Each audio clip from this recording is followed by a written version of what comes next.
Good afternoon everyone. Samahan niyo ako bumili ng first customer natin. Yan. Salamat nga pala sa tropang Palmox. Kay Rogelio Alindog Ocampo. Yan. Ang napili niya mga kaboss, Penny Hardaway. Dati siyang 180. Yan. 80 euro na lang. Ito, mga panlalaki to. Yung mga mahilig sa sapatos dyan, katulad ko. Yan.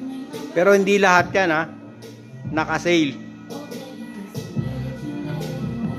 Ito mga pambabae. Mga pambabae.